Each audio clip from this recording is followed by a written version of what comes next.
अथ षष्ठोऽध्यायः। श्रीभगवानुवाच अनाश्रितः कर्मफलम् कार्यं कर्म करोति यः स सन्न्यासी च योगी च न निरग्निर्न चाक्रियः. One who performs karma with the belief that worship of Paramatma itself is beneficial and performs karma without aspiring for fruits is becoming both Karma Yogi and Jnana Yogi. But one who does not perform yajna or one who is only devoted to knowledge cannot be devoted to both, that is, Karma Yoga and Jnana Yoga. यं सन्न्यासमिति प्राहुः योगं तं विद्धि पाण्डव न ह्यसन्न्यस्तसङ्कल्पः योगी भवति कश्चन. Knowledge of true soul itself is Jnana Yoga. That itself is Karma Yoga. Understand that. That is, because no Karma Yogi with the knowledge of true state of the soul will have the delusion of an embodied soul, isn't it? आरुरुक्षोर्मुनेर्योगं कर्म कारणमुच्यते योगारूढस्य तस्यैव शमः कारणमुच्यते.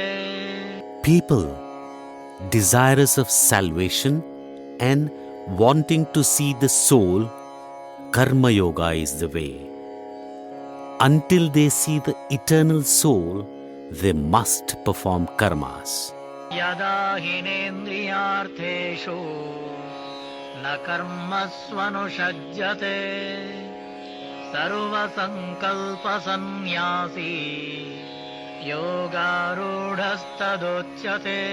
One whose nature is to only enjoy the soul will not have any desire in material objects of sense and karmas related to them.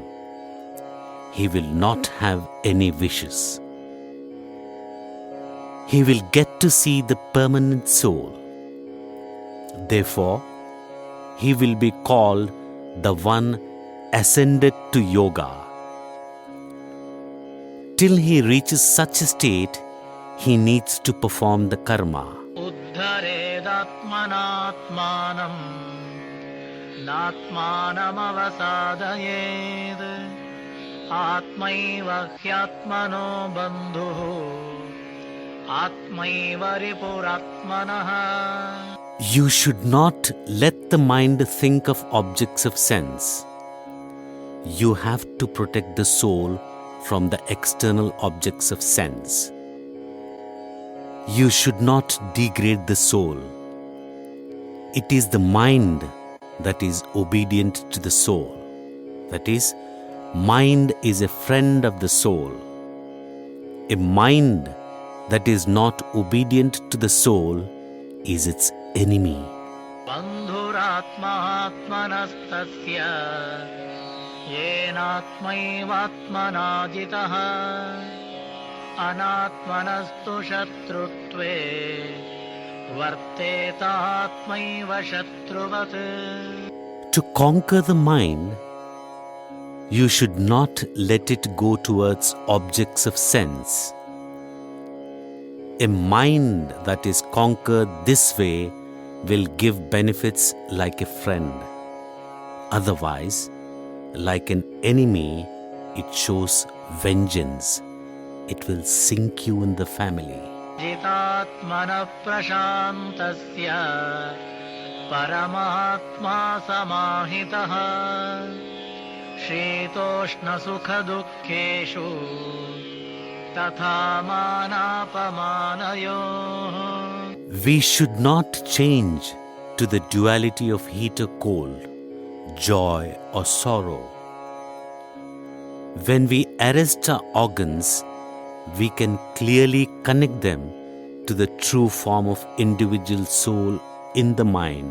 ज्ञानविज्ञानतृप्तात्मा कूटस्थो विजितेन्द्रियः युक्त इत्युच्यते योगी समलोष्टाश्मकाञ्चनः. Thinking that the soul exists differently from the body is knowledge. Thinking that the essential nature of the soul is eternal and happiness and it is different from matter is intelligence or science. One who is satisfied with these two and conquers the organs by connecting them to the true and pure soul. With this union, he can even perceive gold like sand or stone with utter disregard. He is the one eligible for seeing the soul. सुहृन्मित्रार्युदासीन मध्यस्थद्वेष्य बन्धुषु साधुष्वपि च पापेषु समबुद्धिर्विशिष्यते. Amongst well-wishers of different age who wish well-being of all, amongst friends of similar age who wish well-being of all, enemies for some reason who wish for harm, amongst neutrals who do not express likes or dislikes without reason, people as neutrals who are unconcerned, mediators who generally do not do any favors, mediators who by birth wish to inflict meaningless harm, relatives who by birth wish to be useful, righteous people, sinners. Of all these people, one who is equanimous in thoughts is extremely capable of practicing yoga. योगी युञ्जीत सततम् आत्मानं रहसि स्थितः एकाकीयत चित्तात्मा निराशीरपरिग्रहः. A karma yogi at the time of practicing yoga should be alone at a place uninhabited by people. His mind should be free from thoughts and devoted to the soul. With that devotion, he should not have any desire or attachment to any other objects. शुचौ देशे प्रतिष्ठाप्य स्थिरमासनमात्मनः नात्युच्छ्रितं नातिनीचं चैलाजिनकुशोत्तरम्. In a sacred place, on a wooden plank of equal dimensions, a cloth should be spread on it first. On the cloth, the hide of a deer should be spread. On the deer hide, dharba, that is, a blade of sacrificial grass, should be placed. तत्रैकाग्रं मनः कृत्वा यतचित्तेन्द्रियक्रियः उपविश्यासने युञ्ज्यात् योगमात्मविशुद्धये. Sitting on that plank, the mind must be fixed on the vision of the soul, restraining the mind and organs from freely wandering. For liberation from family, one should see the soul. तमं कायशिरोग्रीवं धारयन्नचलं स्थिरः सम्प्रेक्ष्य नासिकाग्रं स्वं दिशश्चानवलोकयन्. The body, head, and neck should be kept straight without bending. Without moving sideways, keep them straight, leaning on the plank. Keep the eyes fixed on the tip of the nose without looking sideways and see the soul. प्रशान्तात्मा विगतभिः ब्रह्मचारि व्रते स्थितः मनः संयम्य मच्चित्तः युक्त आसीत मत्परः. He should be the one with a peaceful mind, one without fear, one who is a bachelor, one whose mind is restrained, one who keeps his thoughts on me. He should sit patiently and attentively think only about me.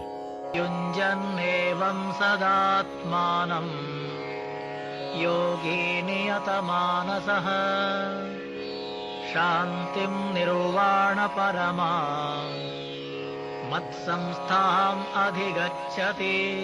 One who practices yoga should fix his mind on me. I am the most dependable. I am the abode of happiness. Meditation on me will cause his appetite and thirst to dry up. Without appetite and thirst, he is attaining highly eminent state of salvation and tranquility of mind. नात्यश्नतोस्तु योगोऽस्ति न चैकान्तमनश्नतः न चाति स्वप्नशीलस्य जाग्रतो नैव चार्जुन. One who eats excessively, one who does not eat at all, or one who excessively sleeps, or one who is always awake cannot accomplish this yoga. युक्ताहारविहारस्य युक्तचेष्टस्य कर्मसु युक्तस्वप्नावबोधस्य योगो भवति दुःखः.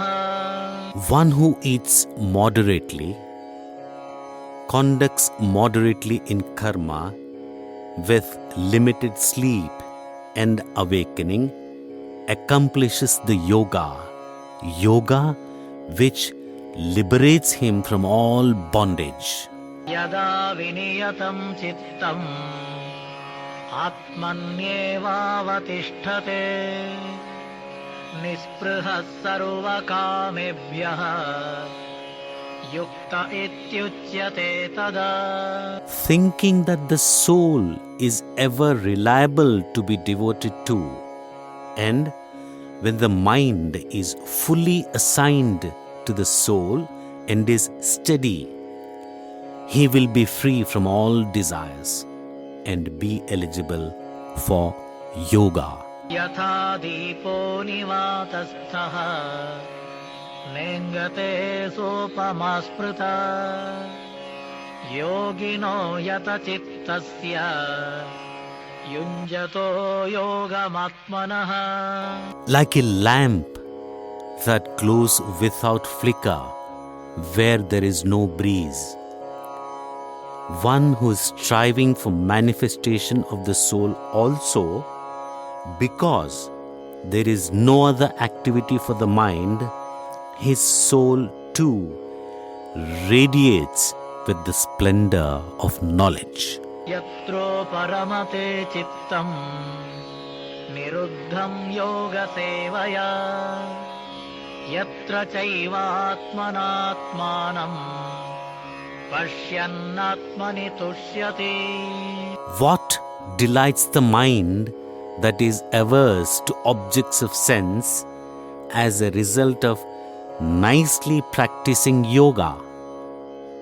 A mind that is happy in the way by which it can see the soul without desire for others, that mind glows with knowledge brilliantly.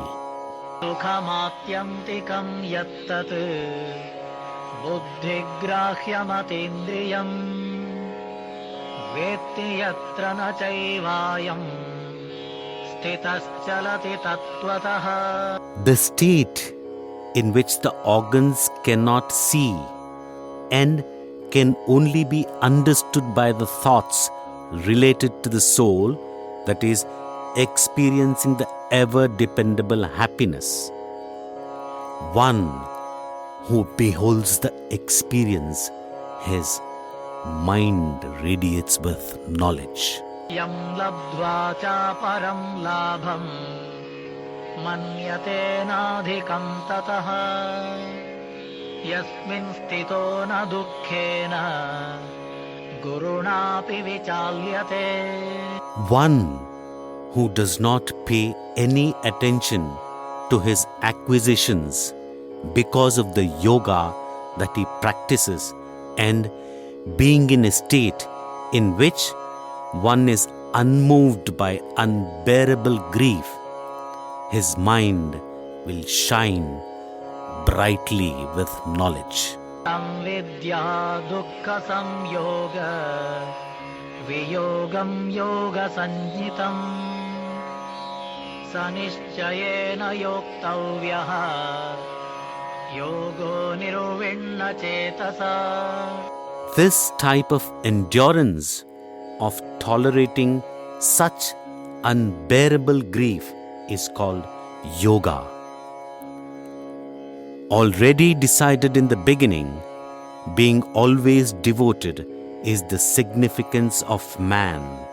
Further, not getting disgusted that you haven't gotten any fruit, he should practice this yoga with innate happiness. सङ्कल्पप्रभवान् कामान् त्यक्त्वा सर्वान् अशेषतः मनसैवेन्द्रियग्रामं विनियम्य समन्ततः.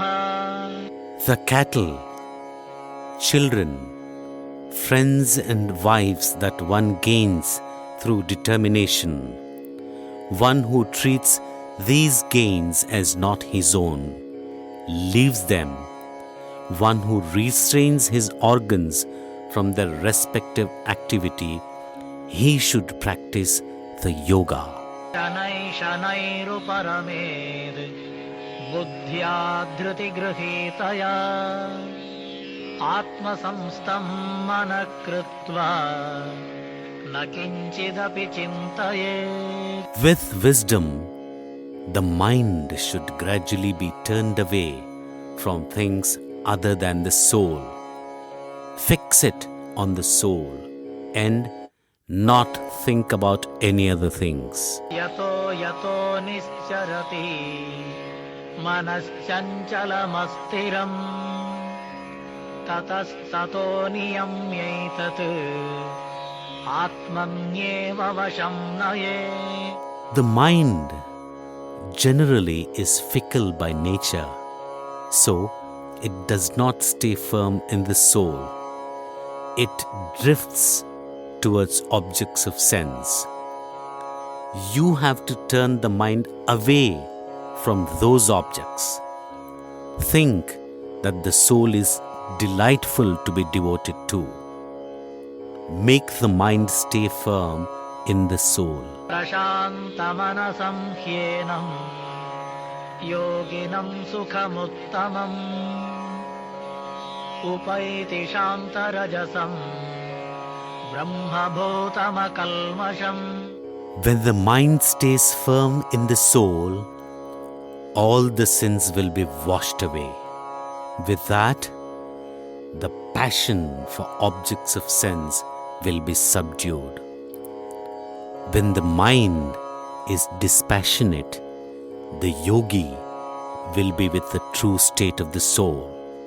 Then, this yogi will acquire happiness of experiencing the soul.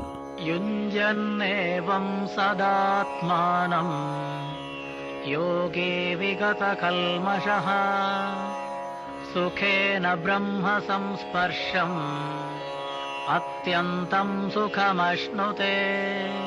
As said earlier, a yogi, by practicing the Atma Yoga, will be redeemed of all his ancient sins and will effortlessly experience the infinite eternal bliss.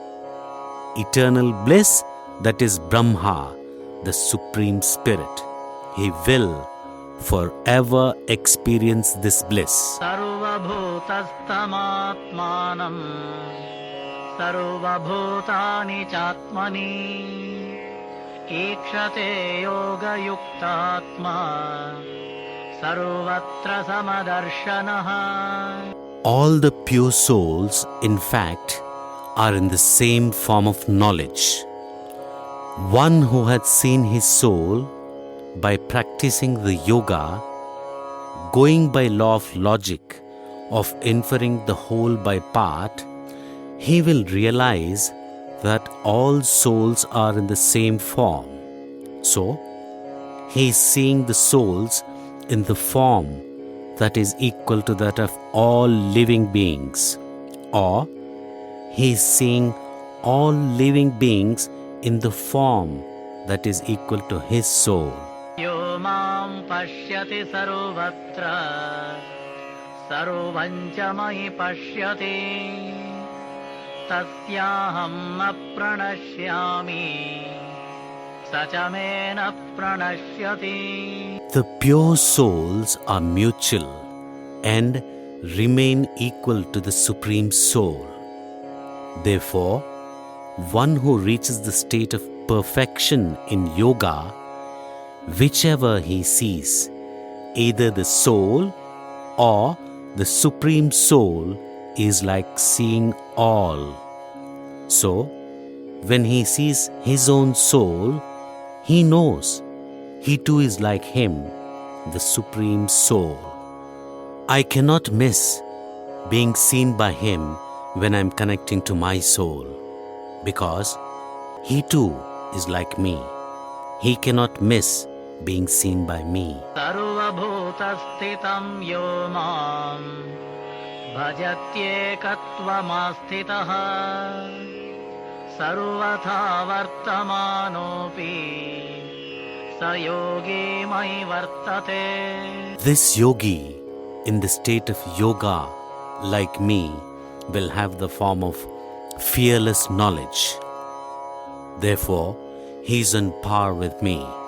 And when he is seeing himself, it is like seeing me. That itself is my worship.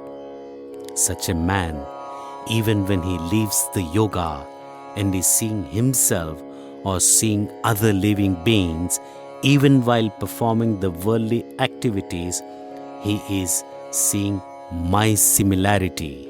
आत्मौपम्येन सर्वत्र समं पश्यति योऽर्जुन सुखं वा यदि वा दुःखं स योगी परमो मतः.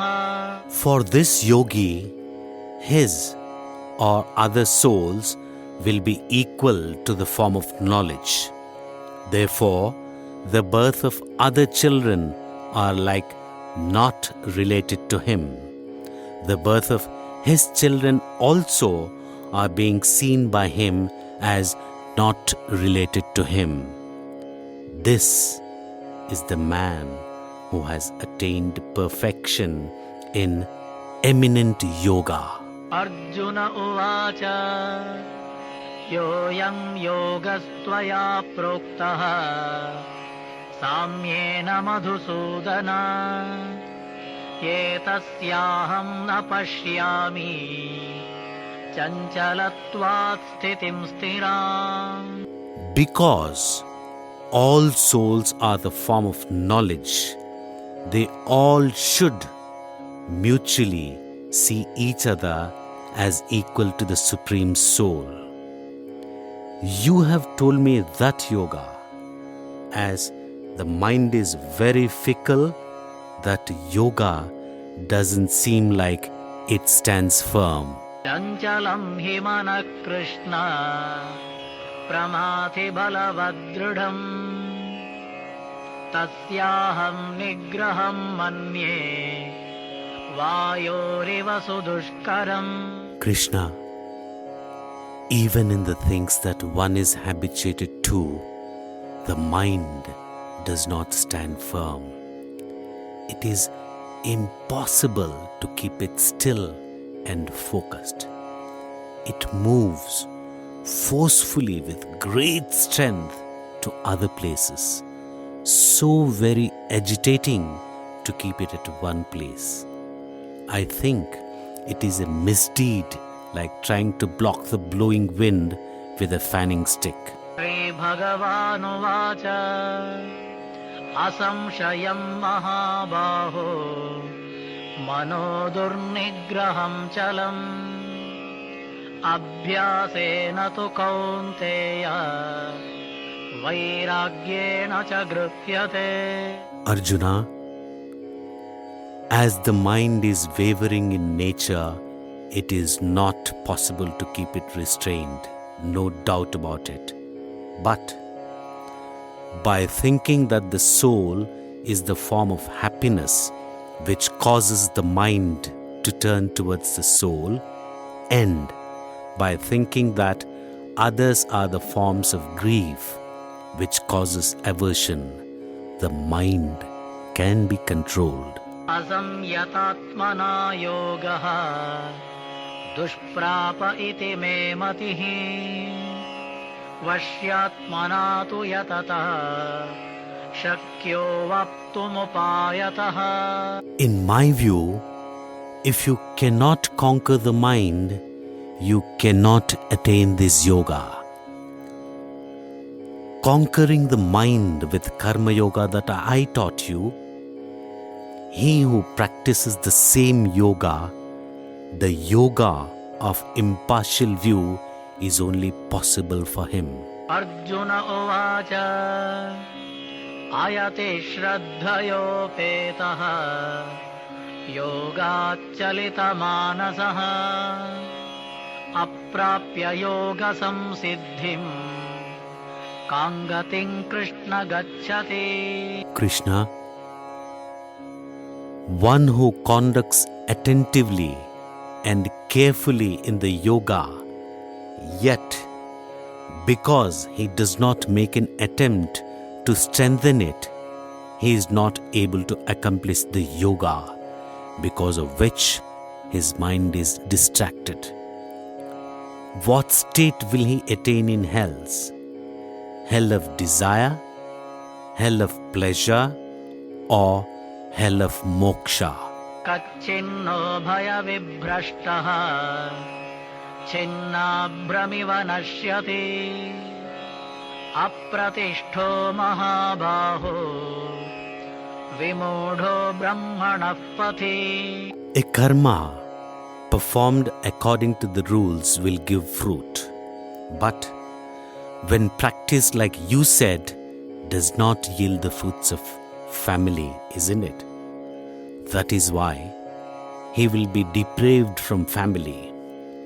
To say if he attains the soul because he has fallen from yoga due to love and attachment, that yoga also cannot be accomplished.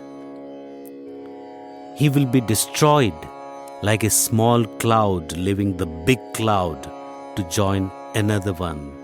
It will get destroyed by the wind midway, unable to reach the intended cloud. केतन्मे संशयं कृष्ण छेत्तुमर्हस्य शेषतः त्वदन्यः संशयस्यास्य चेत्ता न ह्युपपद्यते.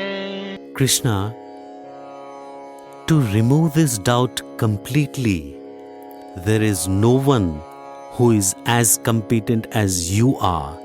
Therefore, clarify my doubt, Krishna. श्रीभगवानुवाच पार्थ नैवेह नामुत्र विनाशस्तस्य विद्यते न हि कल्याणकृत् कश्चित् दुर्गतिं तात गच्छति.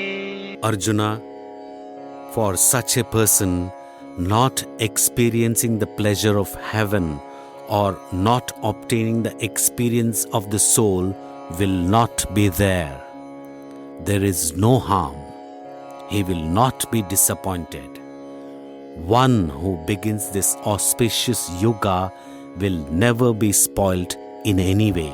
प्राप्य पुण्यकृतां लोकान् उषित्वा शाश्वती समाः शुचीनां श्रीमतां गेहे योगभ्रष्टोऽभिजायते. One who after beginning the yoga stoops down from it will reach the world the pious men do. He will enjoy the pleasures that he desired for, which are against the yoga. He will enjoy the pleasures for many years due to the mystic powers of the yoga and again be born into a virtuous and affluent family conducive for him to begin the yoga. अथवा योगिनामेव कुले भवति धीमताम् एतद्धि दुर्लभतरम् लोके जन्म यदीदृशम्. Or else, due to the mystic powers of the yoga he performed, he will be born into a family of wise men to practice the yoga himself or to teach it to others. Such a birth for ordinary people is extremely rare, isn't it? तत्र तं बुद्धि संयोगं लभते पौर्वदेहिकम् यतते च ततो भूयः संसिद्धौ कुरु नन्दन. Arjuna, this debased yogi in that birth will again have the thoughts about the yoga in the mind. He will yet again attempt to accomplish the yoga uninterrupted. पूर्वाभ्यासेन तेनैव क्रियते ह्यवशोऽपि सः जिज्ञासुरपि योगस्य शब्दब्रह्माति वर्तते. This debased yogi in his previous birth was practicing yoga. Therefore, because of that habit, even if he does not think about it, he will get attracted to that yoga. Even the one who has not practiced yoga but is keen to know about yoga is gradually getting liberated from the material world. प्रयत्नाद्यतमानस्तु योगी संशुद्ध किल्बिषः अनेक जन्म संसिद्धः ततो याति परंगतिम्. Such is the glory of yoga. That is the reason even the one who inquires about the yoga also is cleansed of sins of many previous births, and is eligible for yoga and is practicing yoga with great determination. Even after moving away from yoga, he is attaining that yoga and its fruits of the soul without fail. तपस्विभ्योऽधिको योगी ज्ञानिभ्योऽपि मतोऽधिकः कर्मिभ्यश्चाधिको योगी तस्माद् योगी भवार्जुन. Fruits or rewards through the penance of Chandrayana. Chandrayana is a penance of sacrifice where one consumes food, increasing or decreasing by one mouthful a day, corresponding to the ascent or descent of the moon, or by the knowledge of things other than the soul, or by karmas that yield fruit. This yoga accomplishes higher and superior results. Therefore, one who practices yoga is superior to those who practice penance. He is superior to wise and knowledgeable people and people who practice prescribed karmas. Therefore, Arjuna, you become a yogi योगिनामपि सर्वेषां मद्गतेनान्तरात्मना श्रद्धावान् भजते यो मां समे युक्ततमो मतः. In my view, depending on the proficiency of the yoga, instead of being one of the 4 types of yogis or being one of the 3 types of people who practice penance, one who fixes his mind in me and is highly enthusiastic to reach me, one who worships me is eminent.